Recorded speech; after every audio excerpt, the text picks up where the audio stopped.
On October 23, 2077, the Fallout universe changed forever when the world was engulfed in nuclear fire in a matter of minutes, leaving behind a desolate wasteland. Major cities were obliterated, and humanity was pushed to the brink of extinction. In the aftermath of the Great War, the Fallout series has given us countless tales of survival, which are considered by fans of the franchise to be among some of the greatest stories in gaming history so far. But Fallout 76, released in 2018, took the franchise in a different direction.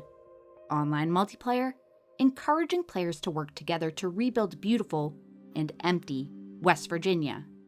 At launch, the game faced significant challenges, primarily due to its lack of NPCs, which left the world lacking much of the rich storytelling that fans have come to love and expect. And this absence only further highlighted issues with the game's stability.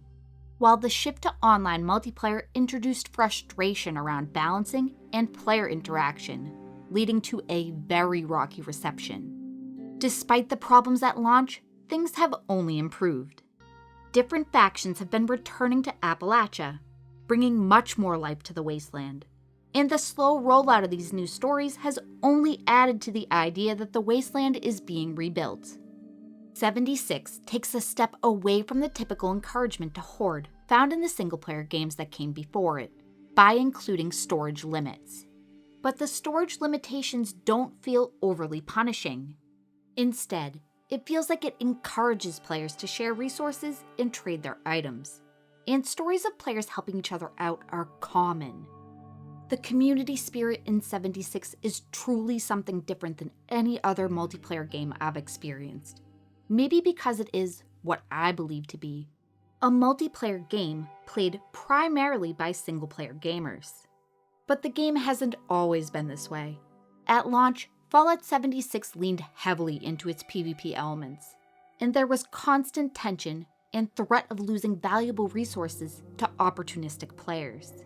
Over time, adjustments have been made to balance these elements, making the Wasteland a much friendlier place. And though there are still some PvP initiating areas, there are many more limitations and much less reward for participating in PvP than there were at launch. This isn't to say the game is only for solo players. There is really great balance between solo casual adventure and a cooperative experience. But PvP is mostly not a thing these days. While you can journey through Appalachia on your own, the game is great at encouraging you to team up with other players through the events that pop up on the map, including large announced events every 20 minutes that bring lots of players together. There isn't much in the way of an endgame, with only a few events tied to dropping your own nukes, at least for now. But there are plenty of group activities. The public teams feature also gives you an easy way to join a group, offering special stat bonuses tailored to your team's goal, and shared XP gains when you're tackling the Wasteland together. Fallout 76 has an incredible building system too, allowing players to express themselves with unique and often jaw-dropping camps, settlements, and shelters. But one of the aspects players love most is the sheer variety of customization options available. And this doesn't only apply to the housing system. You can customize your character's physical appearance for free at any time in the menu. There are tons of clothing options, and the game has an extensive and often comedic photo mode with props and poses. The creativity of the player base is just another thing to be celebrated. And thanks to 76's rewarding system of rotating challenges and seasonal rewards, there is a pretty satisfying mix of earnable and paid content for all of it. There is an optional subscription with some clear benefits, like even more of these free cosmetics, plus some more exclusive features, like a private server to play on. Subscribers also get unlimited storage for crafting components and ammo, a monthly allowance of atoms to spend in the atomic shop, and access to the survival tent, a convenient and mobile fast travel point with storage and some other useful furnishings. But you don't need the subscription to enjoy the game.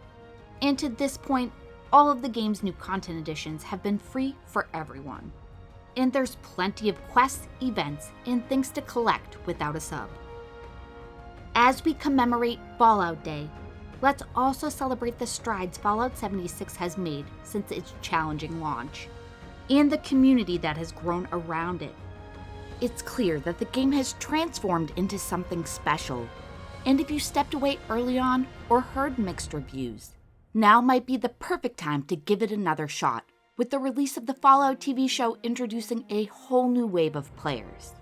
Thanks for watching, happy Fallout Day, and I hope to see you in the Wasteland.